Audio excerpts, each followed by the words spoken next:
Football season is here and tailgate season is upon us. So today we're going to be making our strip steak tailgate sandwiches. Let's get it on.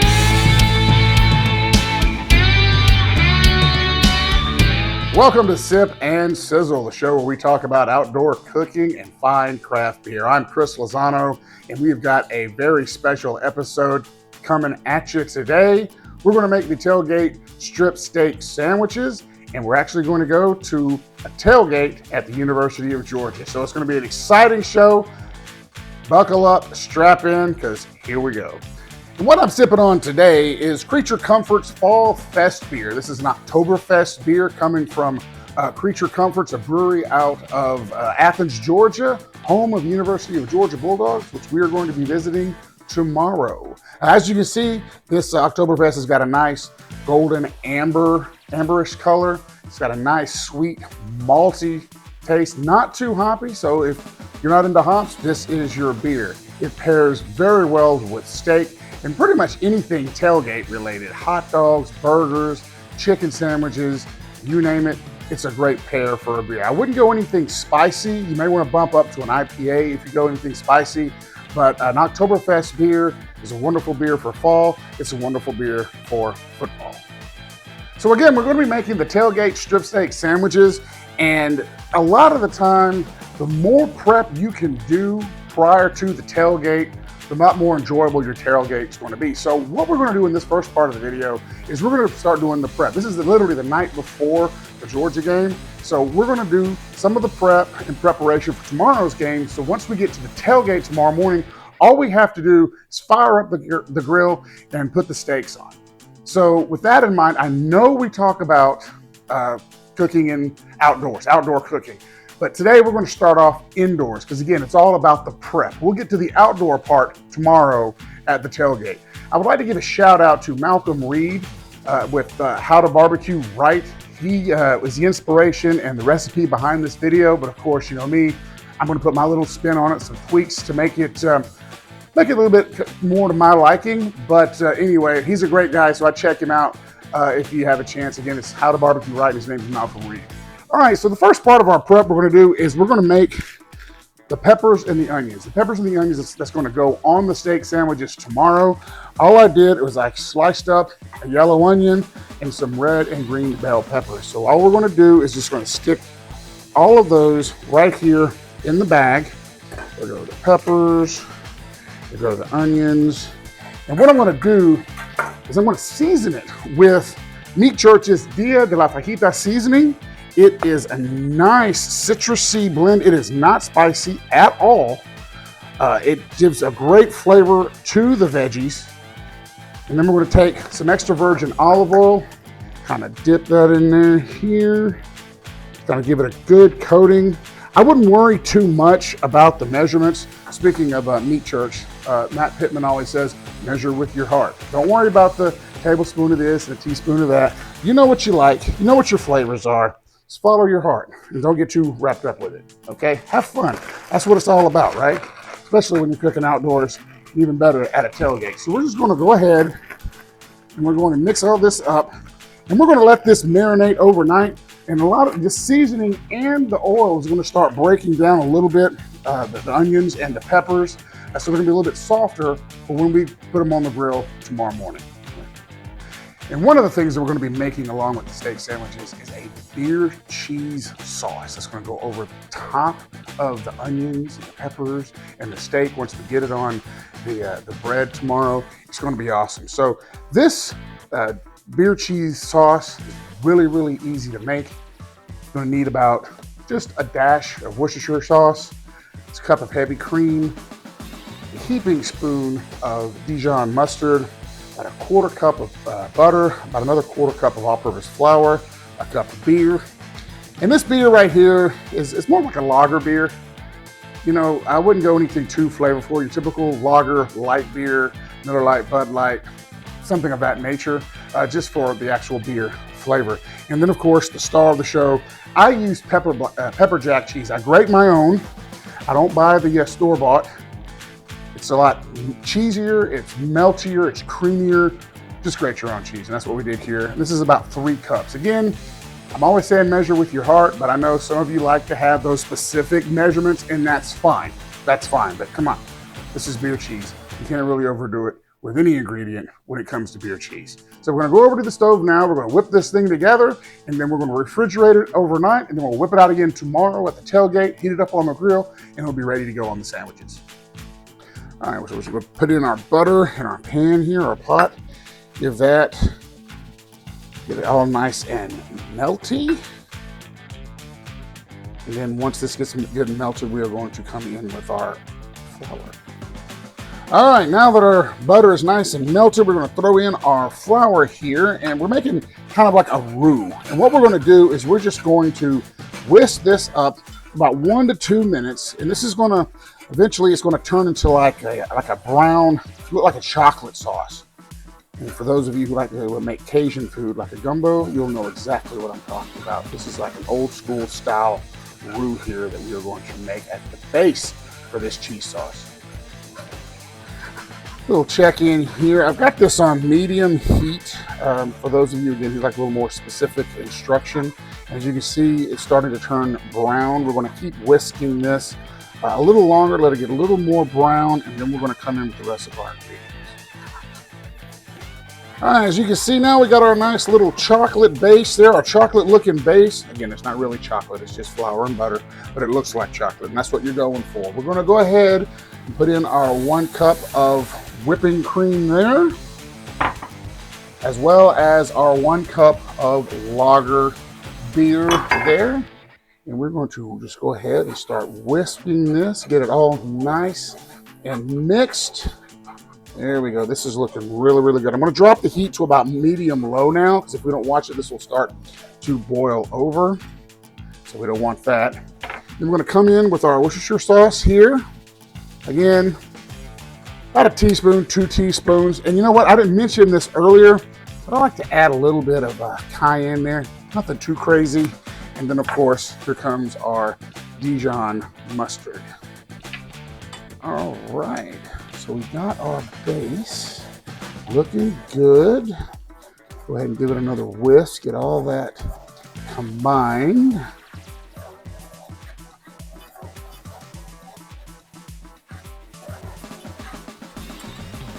Let that go there for a minute.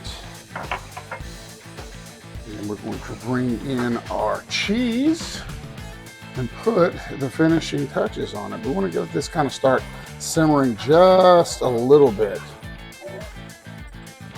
before we put the cheese in. All right, as you can see, it's starting to get a little foamy, a little frothy there. That's what we're looking for. So now we're going to slowly add our pepper jack cheese. Let that get all nice and melty. You want to do this just a little bit at a time. Again, using this whisk, making sure it gets all nice and incorporated here. It's going to take a little minute, a few minutes to melt. Just go ahead, constantly stirring it.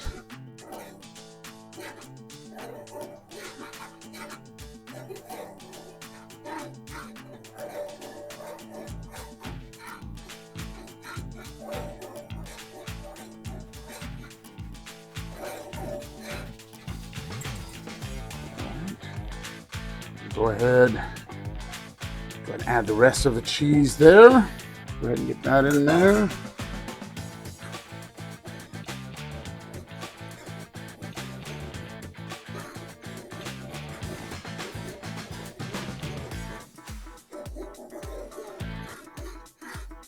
Constantly stirring.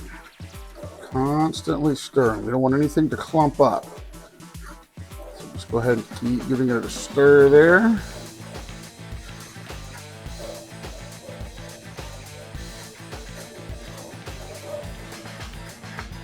Now again, this is just to your liking. If it's too thin for you, add more cheese. If it's too thick for you, add more beer. It's that simple.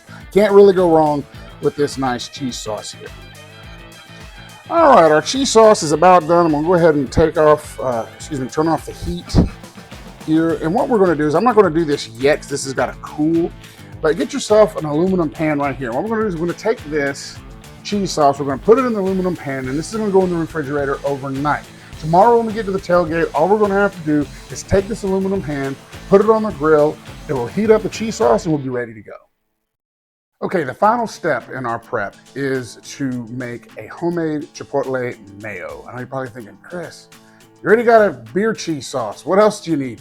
Trust me, this chipotle mayo is what's going to send it over the top. But this is really easy mayo to make. Just take 1 cup of your favorite mayonnaise. Just go ahead, put that in your mixing bowl there. And what I did is I took 2 adobo peppers. You can get these at the supermarket in a can. It's adobo peppers, chipotle peppers in adobo sauce. So 2 of those finely chopped. And then we're going to go ahead, again, another dash here of cayenne. It's not going to set your mouth on fire, but just a little hint of a kick. And then we're going to go ahead and throw on some more Worcestershire sauce. And we're just going to whip this up into a fine mixture chipotle mayo. And and to be honest with you folks, I'm not a big mayo fan. I mean, mayo by itself, I'm just not a fan. But you throw some chipotle peppers in here, a little Worcestershire, a little cayenne, I'm telling you, it's awesome. It's really awesome. It's fire, as the kids these days may say.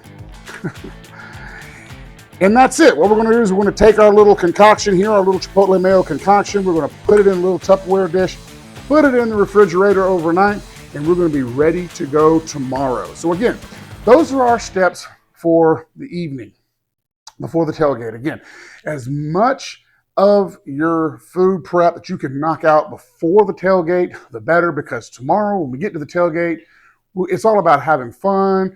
I like drinking beer, talking football, hanging out with my friends, and then of course, firing up that grill and just putting the steaks on, and all the prep's done. All right, so we'll see you tomorrow at the University of Georgia.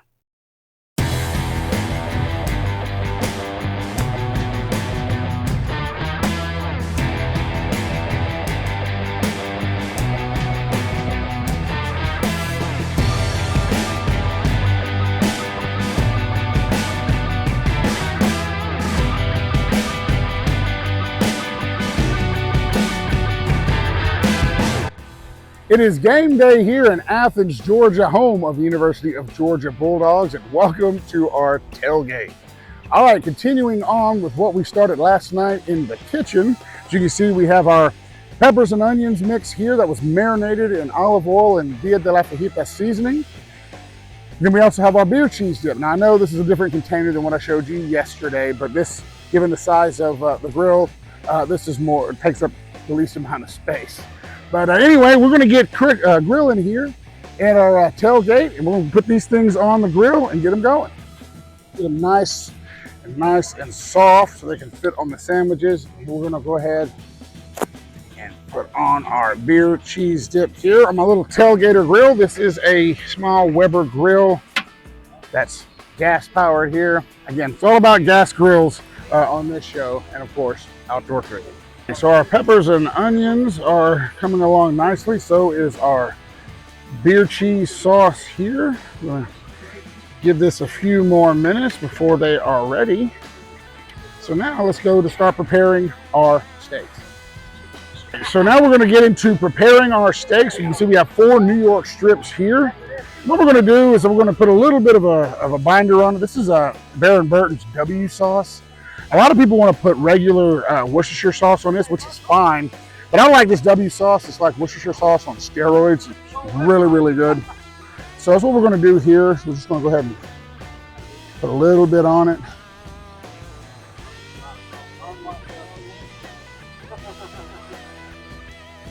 And it's not really going to affect the flavor profile a whole lot. It's going to give it a little bit of juice. But not much. This is just more for the seasoning to stick, because we didn't marinate these overnight. And quite frankly, we don't really need to marinate them overnight. Just letting a little seasoning do the trick. And for seasoning, I'm using Meat Church's Holy Cow, which is basically salt, pepper, garlic, and a little paprika. This rub goes great on beef, especially steaks. So we're going to go ahead and coat the steaks here. Just like that. And go ahead and if you're using the seasoning, It's okay to coat these things liberally. This seasoning is not very salty, it's not very strong, so you can use a fair amount on it. You don't have to worry about really being cautious, especially when you have some really thick New York strip steaks like this. So we're gonna let this sit here for a while, and then we're gonna flip it over to the other side, and then we'll get to cooking. All right, so our peppers and onions are nice and soft now, and our beer cheese is boiling. We're gonna go ahead and get this off of the grill, let it start to cool, and make room for those steaks. All right, we're putting our New York strips on the grill now. And what we're gonna do is we are going to grill these to about a medium rare, which is 125 to 135 degrees. Right now we're getting a nice little sear on them. I'm gonna flip them over in about 2 to 3 minutes to get the sear on the other half. Then we're gonna reduce the heat on the grill. And again, let them cook to about that medium rare temperature, and then we'll pull them off and be ready to slice. All right, it's been about 2 or 3 minutes here. What we're gonna do is we're flipping over our steaks. Oh, look at that, y'all. Nice little char there on these steaks. Oh, these are looking good. And what we're gonna do is we're going to do the same thing, let them sit here for about 2 or 3 minutes. And then we're gonna lower the heat and let them cook to temp. Again, we're gonna go for, it's a pretty big range, 125 to 135, depending on how medium rare you like it. But yeah, these are looking great, y'all. We'll see you back in a few minutes. All right, we've temped these. They're sitting pretty at about 135. I'm gonna pull them off the grill now. We're gonna let them sit and rest for about 5-10 minutes, and then we're gonna get to slicing. All right, so while we're letting those steaks rest, we're gonna take some ciabatta rolls for our sandwiches. Go ahead and put them face down here on the grill, get them nice and toasty, and we're ready to assemble the perfect strip steak sandwich. Okay, the steaks are nice and rested now. We'll go ahead and start slicing. Now, when you slice here, I like to do it at an angle, and you wanna go really thin here because you're gonna be layering a sandwich with this. And so you want that bite to be a nice bite, not something that people are gonna be gnawing over when it comes to eating a sandwich. Let's just face it, you're watching the game, you're hanging out with your friends, you're drinking a beer, got a beer in one hand, steak sandwich in the other. It should be relatively simple to eat a sandwich. So we're gonna go ahead and cut all these steaks like this, and then when we're finished, we're gonna start layering the sandwich, and we'll see how we did. All right, we're looking at our grill here. Oh yeah, these are nice and toasted up. Oh, these sandwiches are gonna be so great, y'all. I just cannot wait to dive in. All right, we are ready to start assembling this sandwich here. We got the toasted ciabatta bread. Remember our chipotle mayo we made last night? We give that bottom layer, or that bottom bread a little layer here, kind of start things off. Got chipotle mayo there. Now let's just start layering this bad boy right here. Again, we have our thin sliced steak. We can just go ahead and start piling this on. I mean, look at this. Look at this. Again, this is 4 New York strip steaks here, just thinly sliced. And that's the thing about the thinly sliced meat. You just kind of pile it on here. Arby's, eat your heart out. That's all I gotta say. All right, and then what we're gonna do is we take some of our grilled peppers and onions here, layer that on top. Oh. All right. And then some of our beer cheese sauce. Can't go wrong with this.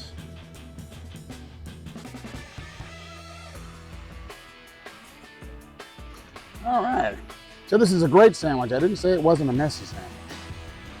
But we're gonna see how we did, y'all, like right here.